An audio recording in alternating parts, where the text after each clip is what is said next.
thing, because usually we can adapt various games while practicing vocabulary, but while making our students learn it, so we may face some difficulties. So that's it. And so I'm going to focus on elementary students. So first, just to remind you, learning just a laundry list of vocabulary, I think it's tedious even for students, yes, and so we try not to use our native language.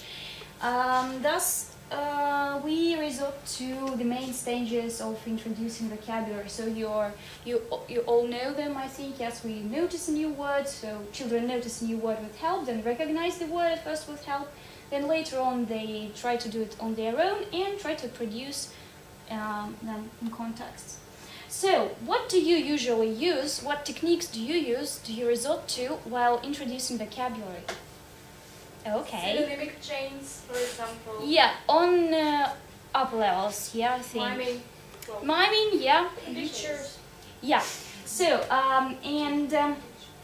actually, so just introducing nouns, things, objects, animals, some concrete nouns. We resort to visual elements like flashcards, illustrations, but still it's not a game.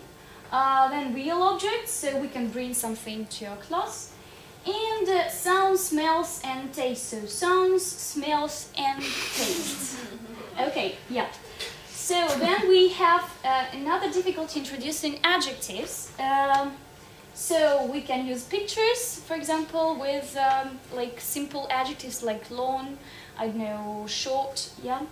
Then realia, like soft, yeah.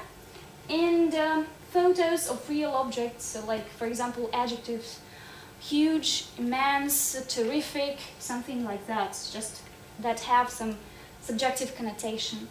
Okay, and introducing abstracts. So it's quite difficult, yes, so it's quite challenging, and especially we face difficulties on upper levels when we introduce vocabulary of some that denotes some abstracts.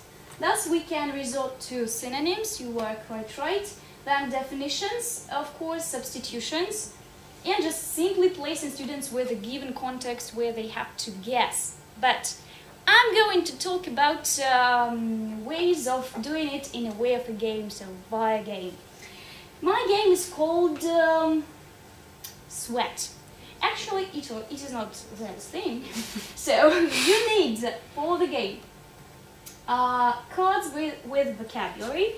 Actually, I just tried to, that was Unit 9A. In the book for elementary student solutions. So the topic is jobs and so occupations. So can you please just sit closer?